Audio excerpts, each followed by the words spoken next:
Esta grabada. conferencia comenzará a grabarse. Le doy el pase, doctor. Puede iniciar. Muchas gracias. Listo. Muy buenas tardes con todos. Gracias por la invitación. Siempre es grato poder transmitirle algo de información. Entonces, bueno, a ver, vamos a ver. Esta es la exposición. Espero que se vea y cualquier cosita me avisan porque saben que a veces esto de la tecnología no se va la señal un momento y cosas por el estilo. Entonces, bueno, a ver. Listo, perfecto. ¿Ok? Ahí estamos. Entonces, esta es una exposición que la hago bastante porque muchos tienen la duda, el temor de cómo inicio mi investigación, cómo haré, me costará, no me costará, me doldrá, no me doldrá. Entonces, bueno, es la clásica de siempre, porque en general es difícil. Las primeras veces en general siempre te cuesta más. Es como un cirujano. Cuando un cirujano empieza su etapa de aprendizaje, las primeras cirugías va temeroso, sabe algo de teoría, pero en realidad en un momento ya tiene que dar el paso a la práctica y a veces empieza, no sé, lacerando alguna vena, alguna arteria y en general eso le sirve para aprender. Lo mismo con ustedes. ¿Ok? Los temas a tratar acá son la idea de investigación, que es sumamente importante, cómo se inicia, cómo se más o menos debería tratar de generar una idea de investigación, un asesor por ahí, buscar la literatura y armar el protocolo de manera muy rápida, por supuesto. En una hora no vamos a armar con el detalle que se requiere, pero en general esta es una charla general que complementa con otras del tema. ¿Ok? Entonces, la idea de investigación es encontrar una problemática.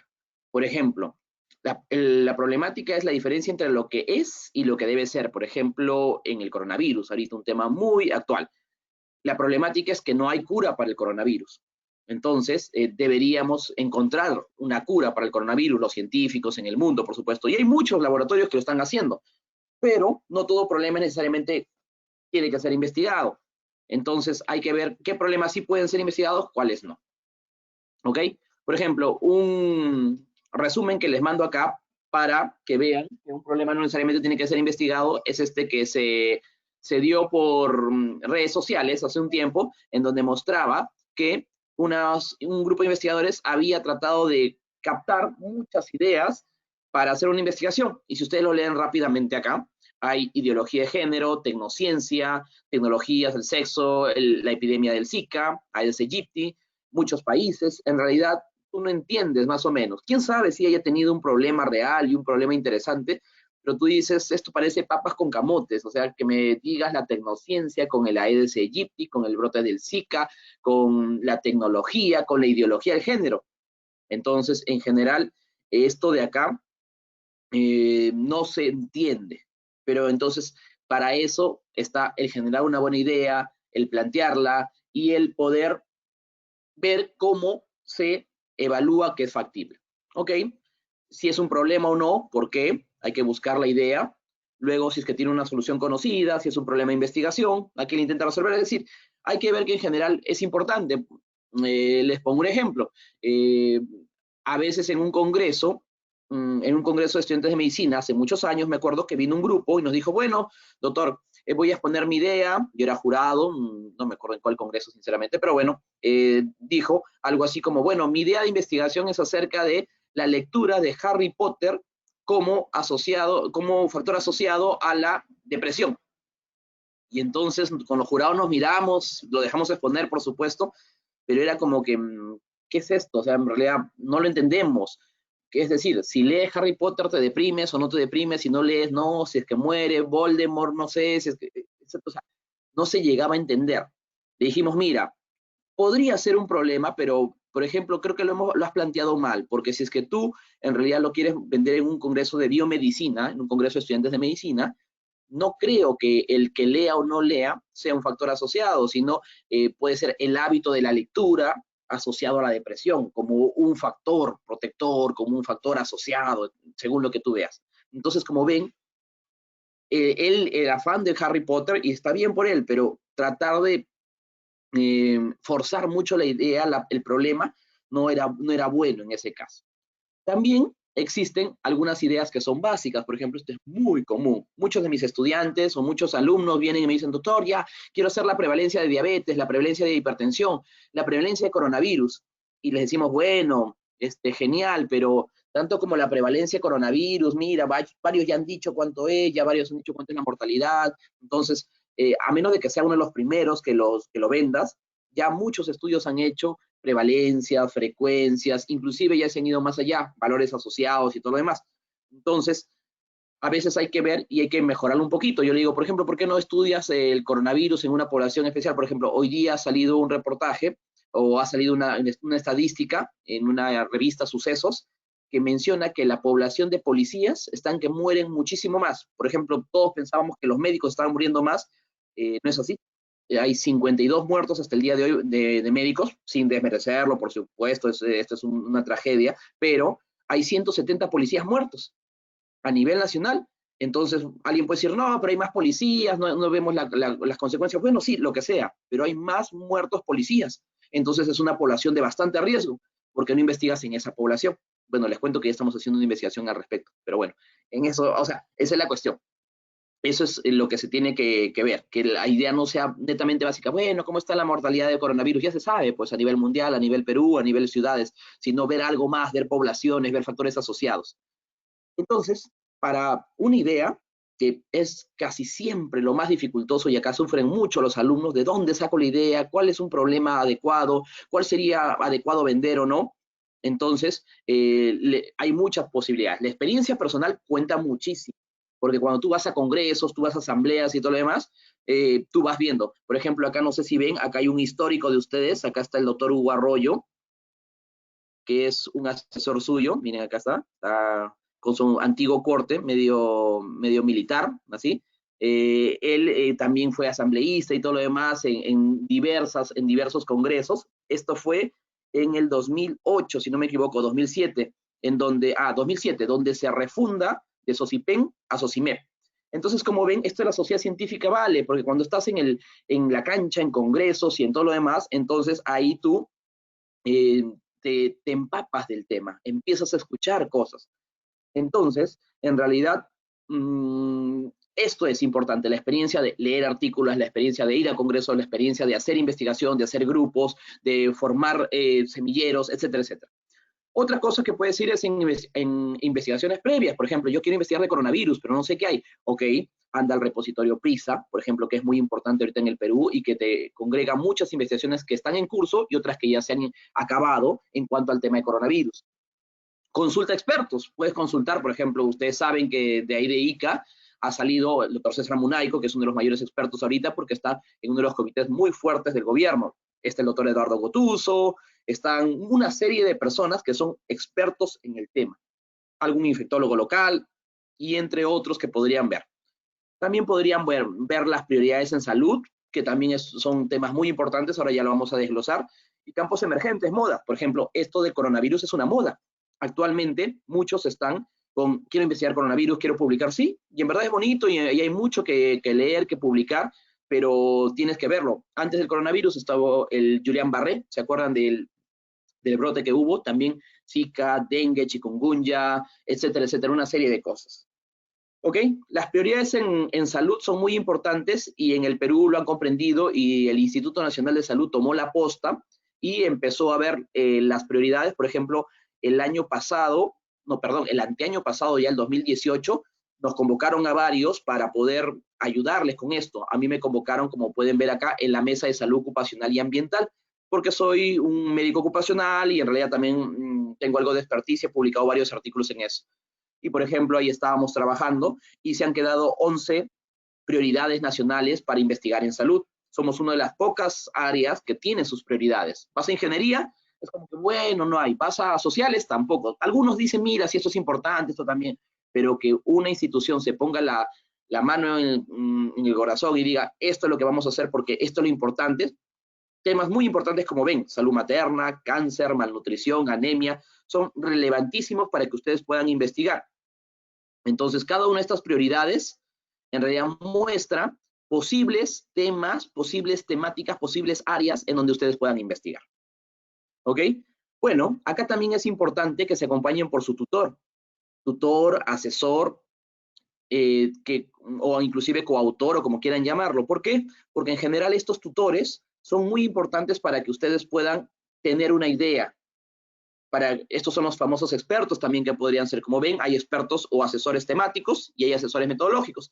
Los asesores temáticos pueden ser, por ejemplo, el doctor que sabe de cardiología, el especialista en neurología, el que tiene muchos años en salud pública, etcétera, etcétera. Y el metodólogo o metodológico puede ser el que te enseña metodología, el que sabe qué diseño se puede aplicar y todo lo demás. ¿Ok? Generalmente son sus docentes en tesis o en las prácticas y todo lo demás.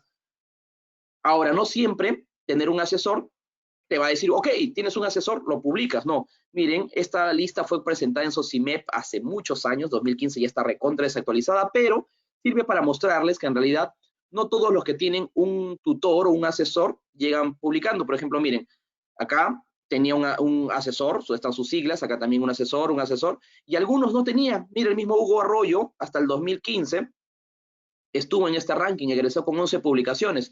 John, el que también es, si no me equivoco, de su universidad. Entonces, como ven, ellos son independientes. Por ahí han asistido a un curso, por ahí seguro han hecho alguna colaboración, pero no tenían un tutor fijo. Entonces, ahora ser autodidacta también es muy importante y muy bueno en este mundo. Hace un año, un grupo, un odontólogo en realidad, empezó a ver, le gustó todo, trabaja mucho en colaboración con el Perú, y entonces empezó a ver quiénes eran los que más habían asesorado a las sociedades científicas, y empezó a ver por ahí, con las sociedades de cada uno de ellos, quiénes más trabajan. Por ejemplo, miren, acá están ustedes, la San Luis Gonzaga de Ica. ¿Quién es el que más ha publicado? Bueno, hasta el año pasado, Bendezú Quispe, que es Tiro, por supuesto, más directivo de ustedes, él llegó a ser consejero centro, si mal no recuerdo, y en general él es el que más ha publicado con su sociedad. Bueno, luego estoy yo, luego está Hugo Arroyo, también ha publicado algo. Entonces, como ven, yo, por ejemplo, no soy egresado de su sociedad, no soy ni siquiera directivo ni su asesor, pero por ahí, o sea, siempre se hacen nexos, siempre se hacen lazos de colaboración. Yo he tenido muchos alumnos en ICA y hasta ahorita sigo teniendo, por ahí veo alguno de ellos, por ejemplo, Humberto, que está por ahí, hemos publicado últimamente, ha sido convocado y él, en general hemos llegado a publicar en algunos artículos y ahorita estamos haciendo otro de fármacos. Entonces, como ven, hay muchos asesores que pueden haber, muchos asesores en SOCIMEP que te pueden ayudar. En realidad, bueno, también tienes que ver la temática, tienes que ver el tiempo del asesor, tienes que hacerlo con calma, bien hecho y todo lo demás. ¿Ok? Bueno, aunque también hay unas sociedades que están huérfanas, por decirlo. Hay muchas sociedades que, como ven, no tienen asesores o no tienen publicaciones. Esperemos que eso cambie, porque en general sabemos que SOCIMEP actualmente son 3 o 4 sociedades las que publican mucho, las que hacen mucho, pero en general las otras son como que, bueno, si publican algo en el año, como que genial, ¿no? Pero si no publican, bueno, porque en realidad son muchas sociedades, en realidad los asesores deben ponerse las manos a trabajar y los mismos estudiantes deben buscar asesores, etcétera, etcétera. Pero es necesario que las sociedades también tengan a alguien con quien confiar y con quien hacer sus investigaciones. ¿Por qué? Porque en realidad esto es una simbiosis. Una vez que tú veas de dónde sacar la idea de la experiencia, literatura propia, una línea de investigación, como ven, haces simbiosis, haces un trabajo en equipo, en donde en general tú dices, bueno, está bien, perfecto. Yo no tengo el conocimiento metodológico o la posibilidad de hacer la estadística, pero sí tengo algo de tiempo y de motivación. Mi asesor no tiene mucho tiempo porque tiene familia, trabajo, etcétera, etcétera, hay que comprenderlo, pero él dará su conocimiento. Entonces, esto es un trabajo en equipo. Por esto son las redes de colaboración, los trabajos multidisciplinarios y cosas por el estilo. Ok, una vez que ya tenga la idea más o menos formada, que ha venido de alguna de estas posibilidades de hacer investigación, de hacer idea de investigación, como les dije, las 2 líneas de salud, o tu experiencia, o un experto, etcétera, etcétera, entonces tienes que evaluar la idea. Esta es una metodología muy fácil para evaluar la idea, la metodología Finder, en donde ves si es que la idea es factible, interesante, novedosa, ética y relevante. Por ejemplo, uno de los principales acá yo creo que es la factibilidad, si es factible o no. Muchos alumnos me vienen y me dicen, doctor, mire, por ejemplo, quiero hacer esta investigación en la serranía porque he visto que hay una minera que sus relaves los tira al río y contamina a la gente, a la población. Yo conozco esa realidad. Yo le digo, mira, genial, si es un tema interesante, es un tema relevante, novedoso, puedes hacerlo hasta ético y todo lo demás, pero la factibilidad no es tan fácil. No, doctor, si es fácil, voy a hacer encuestas, puedo hacer una otra cosa. No, no es tanto por eso, sino que te estás metiendo con intereses de algún minero informal, de algún grupo de poder. Entonces, podría salir lastimado, podría salir amenazado. Entonces, en general, tienes que tener cuidado. No, doctor, yo no les tengo miedo. No es tanto tener miedo, no, sino que hay que saber que inclusive los mismos investigadores pueden sufrir porque en realidad alguien quiere preservar esto y ya. Entonces puede recurrir a amenazas o inclusive a muerte. Entonces no es factible, pues. Lo mismo otro, por ejemplo, ya doctor, mire, ya entonces quiero hacer auditoría a las historias clínicas de un hospital porque he visto que las historias son un desastre, no tienen firma, no tienen fecha, no se entiende la letra. Y sí, es un problema también. Pero ¿tú crees que el hospital te va a decir, ya papito, ven, toma, aquí tienes permiso para que vayas a auditar mis historias? Casi imposible, pues chicos. A menos de que lo hagas escondida, pero eso tampoco se puede hacer porque no es ético, tienes que pedir permisos y todo lo demás. Entonces, como ven, hay algunas cosas que sí y que no. En cuanto a interesante, novedoso, van de la mano por ahí, en cuanto a buscar literatura y qué tan novedoso, qué tan interesante podría ser.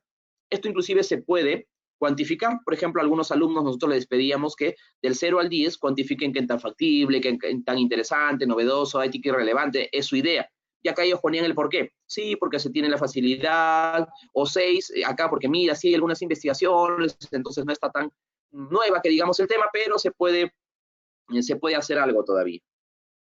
Entonces, bueno, ya más o menos vas teniendo una idea semiformada, la vas obteniendo de algún lado, la vas evaluando y ahora tienes que evaluar la novedad, qué tanto hay al respecto. Entonces, cuando ya más o menos tienes una idea, te sale el eureka, el foquito y dices, bueno, esto más o menos quiero investigar. La sugerencia es que vayas, pero que no vayas a estos buscadores. Wikipedia, Rincón del Vago no son buscadores científicos adecuados. Tienes que ir a buscadores adecuados. Por ejemplo, hicimos una investigación hace un tiempo en donde comparamos con Facebook, que no es un buscador, que no es una base, pero que te sirve para ver cuánto ingresaban los estudiantes del séptimo año, del último año, a Internet. Y vimos cuánto ingresaban otros buscadores, Cielo, PubMed, Hinary, UpToDate, Cochrane y todo lo demás. Entonces, en general, se vio que era poco. Se vio que era poco el acceso, lamentablemente. Ahora, para hacer una buena búsqueda debes tener una estrategia. Un punto importante son los DEX, los descriptores en ciencia de la salud. Lo buscas así en Google y te puede salir, pones consulta al DEX y te va a salir.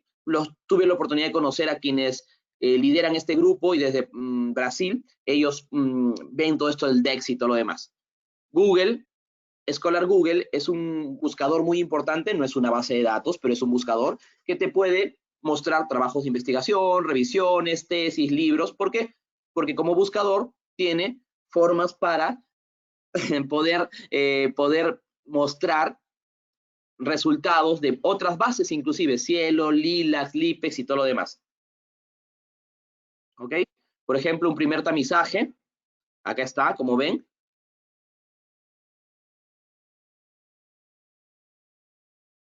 En este primer tamizaje, en donde tú puedes ver que se buscó dispepsia y depresión y tienes algunos resultados, genial. Y puedes hacer una búsqueda avanzada también. En realidad, el problema de Google Académico es que su plataforma de búsqueda avanzada no es tan buena. En realidad no es la mejor búsqueda que puedas hacer, pero te da muchos resultados adecuados, muchos resultados. Yo recomiendo a mis alumnos que en general Google Académico lo utilicen para búsquedas en castellano, porque enlaza muy bien con Cielo, Lilac, Lipex y todas las bases que por acá utilizamos en esta parte del continente. En cambio, una buena búsqueda no se puede dar si no tienes literatura en inglés. Y para nuestro medio, el mejor lugar donde puedes buscar es PubMed. Es una biblioteca justo especializada para temas de salud y muy buena. Libre la biblioteca, no necesariamente los artículos, pero puedes cuando menos verlos.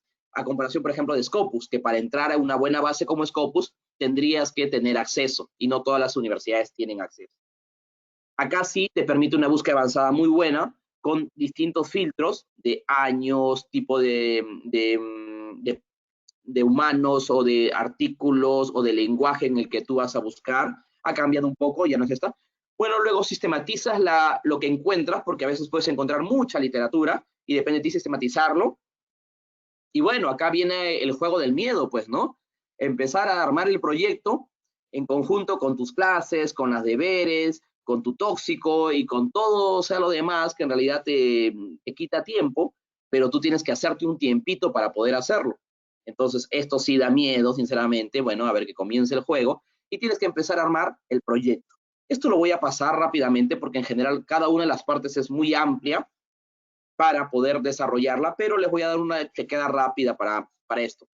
El proyecto generalmente tiene un título, autores, filiación, resumen, la introducción, que más o menos tiene planteamiento de problema y justificación. Si vas a hacer un artículo, un proyecto solo para publicar, muchas veces puedes hasta omitirlo, el marco teórico, a menos que te lo pidan, por supuesto. Como ven, acá hay algunas secciones de un proyecto que yo hago directamente cuando ya sé que voy a publicar, voy a mandar a un comité de ética. El objetivo, la hipótesis por ahí, la metodología, que es una parte tangencial. Para mí, bueno, una de las partes que más yo abordo con mis alumnos son tamaño muestral, variables, herramientas y los anexos, porque hago clases particulares, individuales, para que vean. Lo demás no digo que no sea importante, pero esto de acá es sumamente importante. Como ven, acá ejemplos de título, resumen, las palabras claves que vienen del DEX, como pueden ver acá. Planteamiento del problema, generalmente que viene con la teoría del embudo, de lo general o particular, como ven, lo general a nivel mundial, cuánto se ha dado, a nivel latinoamericano, y va regresando y va bajando de nuestro medio. Entonces, por ahí se pueden poner también las variables que se asocian en el planteamiento del problema.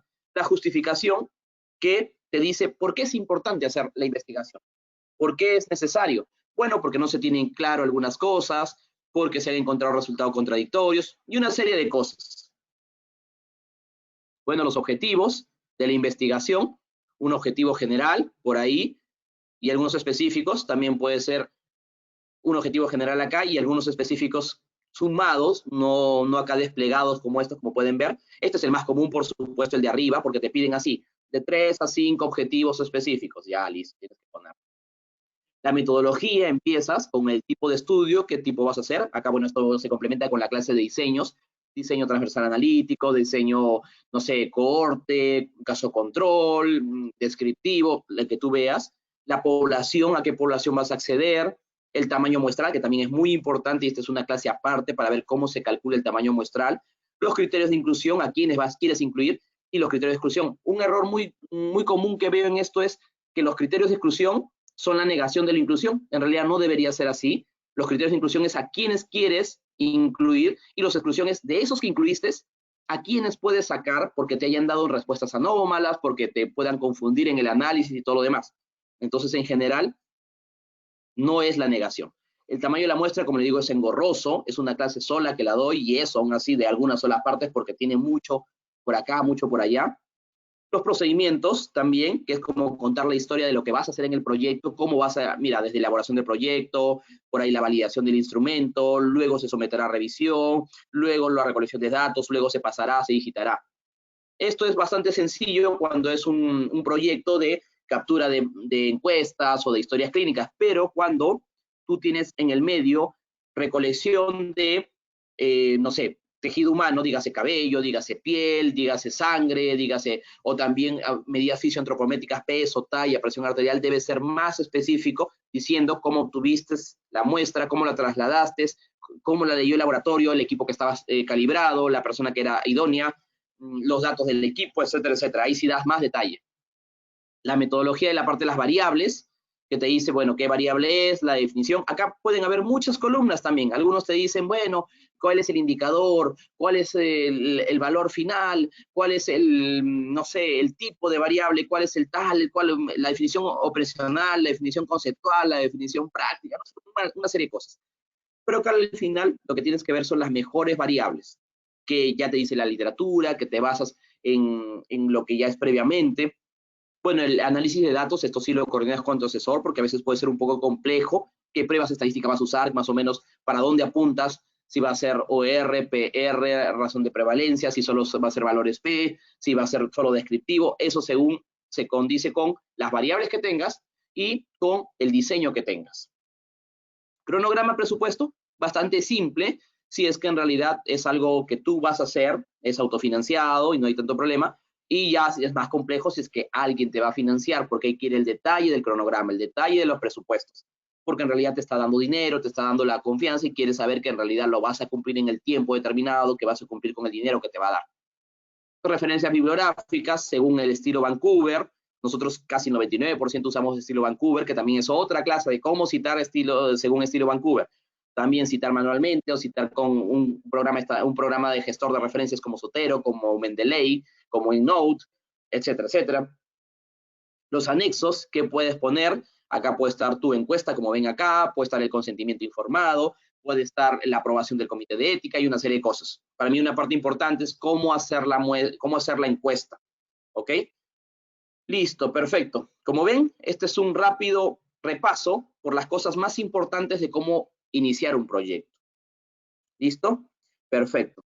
A ver, creo que ahí tengo una pregunta. Solange dice, doctor, una pregunta. Si quisiera analizar un estudio con otras áreas como el tema empresario, hay otros buscadores que podría utilizar. Mira, para el tema empresarial o para otras áreas, por ejemplo, Medline no te va a servir mucho. Medline PubMed es una biblioteca de salud. Tienes que buscar otros, como por ejemplo Scopus, que es una base de datos en donde tiene múltiples áreas.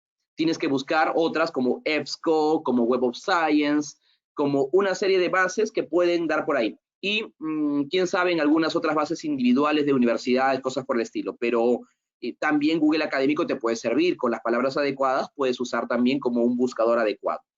¿Ok?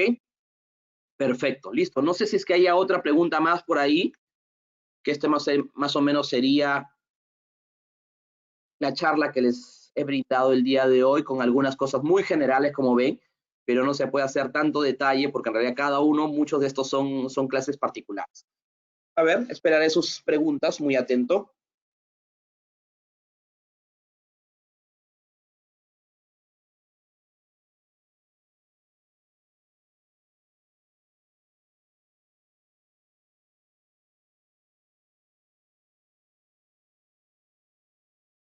Doctor, yo tengo una pregunta, pero esa, después de que nosotros terminemos de armar todo el proyecto tal cual usted lo ha mostrado, tenemos que mandarlo al comité de ética, ¿no? Pero en algunos trabajos no es necesario que se mande al comité o siempre que hagamos cualquier tipo de trabajo o cualquier, independiente, no, dependiendo de su tipo de diseño, tiene que ir al comité o no. Bueno, es una muy buena pregunta. Generalmente entonces es un proyecto para que tú puedas ejecutarlo. Ahora, por ejemplo, para medicina o para biomedicina o para salud, la gran mayoría de revistas ya está pidiendo la aprobación de un comité de ética. ¿Cuáles son los diseños que se salvan por ahí o los tipos de estudios que se salvan de no tener comité de ética? Son aquellos en donde la data es libre, la información es libre. Por ejemplo, si tú quisieras hacer una investigación con la data que tú recolectas de los reportes de no sé, del Ministerio de Salud, de muertes o de cosas así de coronavirus, en realidad y si es data libre, no tienes por qué tener comité de ética o podrías pasar el comité de ética. Podrías también decir, bueno, sí quiero aún así la aprobación del comité de ética, pero muchas revistas te van a entender que, ok, es una data libre, entonces cualquiera puede tener acceso a eso. Pero, por ejemplo, ¿cuándo de todas maneras tienes que tener aprobación de un comité de ética? Cuando, por ejemplo, tú estudias poblaciones vulnerables. ¿Cuáles son las poblaciones que son más vulnerables? Niños, ancianos, gestantes, militares, reos, pacientes en alguna situación en donde no pueda decir que sí o que no. Entonces, todas esas poblaciones sí requiere comité de ética. También cuando extraes algunos tejidos, te piden comité de ética, sangre, presión arterial, te puedes tomar, o das fármacos o cosas por el estilo que te puedan hacer una complicación en el paciente. Entonces, eso sí requiere comité de ética. Entonces, en general, la mayoría de tus investigaciones van a tener que tener comité. Por ejemplo, de mis 100% de investigaciones, cuando menos 90% tendrán comité. Algunas pocas porque, como les digo, son de bases libres o son pilotos, cosas por el estilo, no se hacen con comité, pero la gran mayoría sí. Ok, por ahí Raquel Pinto pregunta, ¿el reporte de casos tiene que pasar por un comité de ética? Sí, Raquel, muchas veces las revistas piden que el reporte de caso también pase por un comité de ética.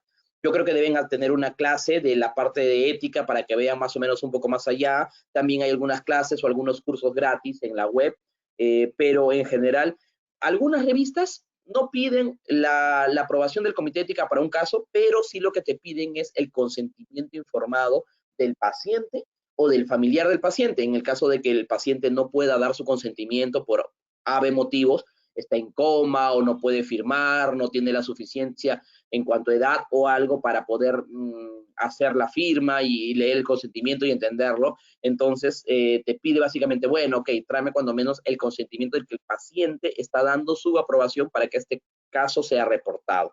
Pero ya muchos están pidiendo comité ético aprobado. ¿Para qué negarte? Perfecto. ¿Alguna otra pregunta? ¿Alguna otra duda? Doctor, otra pregunta, pero en este caso es acerca del cronograma. Ujú. Por ejemplo, he determinado determinadas fechas para cada proceso, se podría decir, pero debido a esta pandemia y todo esto no se podía ejecutar, ni tampoco, lo que yo me refería es, si es que lo quiero presentar al comité de ética, pero un poquito más en el futuro, tendría que modificar también las fechas que he propuesto en el cronograma, ¿no? ¿O cómo sería? ¿O lo dejo tal cual como lo había planteado inicialmente? Bueno, en realidad, en general, el proyecto, como su propio nombre dice, tú te proyectas a hacer algo. Tú piensas que vas a hacer así, así. Por ejemplo, tú antes de la pandemia pensaba que lo ibas a hacer con un tiempo y todo lo demás. Entonces, a veces también pasan cosas que no tenías planificado.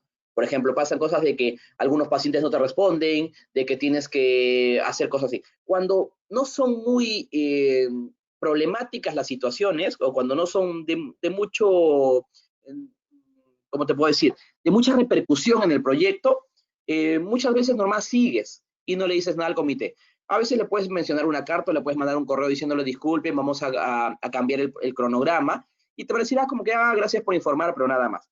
¿Cuándo tienes que avisar? Cuando en realidad digas, bueno, por ejemplo, yo le quería dar una encuesta, pero no, ahora va a ser una videollamada, va a ser por llamada telefónica, algo que pueda cambiar significativamente la privacidad, cómo recolectas la información, la ética que pueda cambiar en el camino. Entonces, esas cosas sí.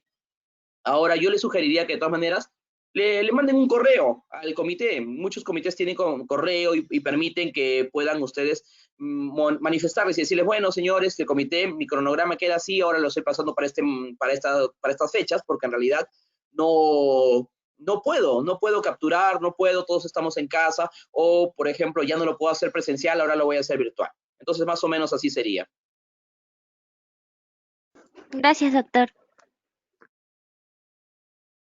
Doctor, ¿y ha habido casos en los cuales el comité de ética ha rechazado los trabajos, pero, bueno, los proyectos, pero les ha dado como una especie de tips, como tienes que modificar esto y el otro y puedes presentarlo de nuevo? ¿O es que una vez rechazado por el comité de ética se tiene que descartar todo el proyecto? Sí, bueno, en general sí puede haber un rechazo del comité de ética, pero es muy raro porque tendrías que en realidad romper bastante la ética para que te digan que no. Generalmente te van orientando, sobre todo si eres alumno, te comprenden y dicen, ay, este chiquito quiere hacer esto, quiere hacer lo otro, quiere hacer un ensayo clínico siendo estudiante y en realidad no sabe lo que se está metiendo. No, entonces vamos a orientarle, vamos a dar esto, y no solo a los estudiantes, sino también a los médicos. Entonces, generalmente el comité de ética te da sugerencias, te da observaciones y tú tienes que levantarlas. Que te rechace, sí podría pasar también, para qué negarlo, pero todavía hay la chance de volver a meterlo a ese comité o ingresarlo a otro comité para que también lo revise, o sea, pero mejorando, por supuesto, lo que te ha observado o viendo en qué te has equivocado. Pero no es como que ya es totalmente, ya te has hecho un comité y ya no lo puedes hacer la investigación, ¿no? Sí podrías hacerlo, pero haciendo las mejoras pertinentes. Gracias, doctor. Listo, perfecto, chicos. A ver por acá. Raquel Pinto me pregunta, ¿cuál es su línea de investigación? Bueno, yo más investigo en recursos humanos en salud, en cuanto a lo que es, no sé, todo lo que es médicos, estudiantes, internos, y dentro de ellos la salud mental, la satisfacción y una serie de cosas. Es una línea muy importante para mí. Y otra que tengo por ahí bastante desarrollada es la parte de salud ocupacional. Como también soy médico ocupacional, también hago muchas publicaciones en esas. Luego de ahí tengo algunos artículos por acá, por allá, como soy asesor, no soy de imponerle, bueno, o haces de recursos humanos o haces de salud ocupacional. Algún alumno me dice, bueno, quiero hacer neurología, quiero hacer gastro, quiero hacer gineco, y normal, se le apoya porque como soy metodólogo, no hay problema, puedo darles el soporte. Ahora, ¿qué comité de ética usted recomienda, doctor Mejía? ¿Todos son iguales? En realidad, bueno, en general la gran mayoría son iguales. Ahora con esto del licenciamiento de SUNEDU van a abrirse muchos comités, o ya se han abierto muchos comités en las universidades, porque pide que tenga comité de ética para evaluar. Tienes que ver uno si cobra, porque hay unos comités que cobran, algunos cobran poco, algunos cobran mucho. Otro también, hay algunos comités que demoran la vida, demoran un montón porque se reúnen una vez al mes o cada 2 meses y en realidad se demoran muchísimo, no son recomendables eso.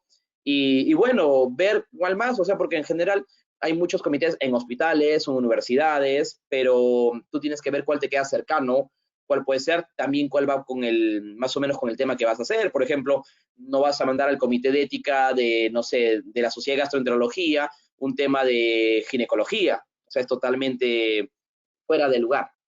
¿Tiene un costo económico? Sí. Algunos comités cobran, algunos cobran barato, por ejemplo, cuando hacen tarifas diferenciadas.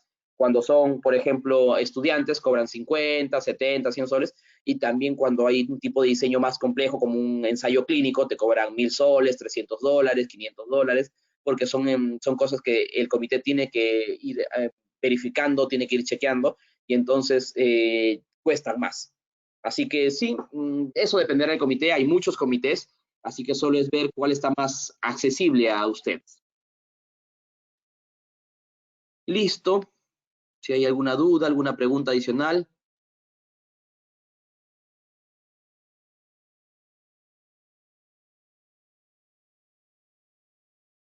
Bueno, creo que esas son todas las preguntas. Muchísimas gracias, entonces. Muchas gracias, doctor Mejía.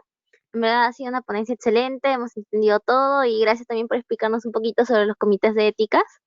Muy agradecida en nombre de SOCEMI y bueno, muchas gracias, doctor. Gracias a ustedes. Muy amable por la invitación. Hasta luego. Nos vemos, chicos. Hasta luego, doctor.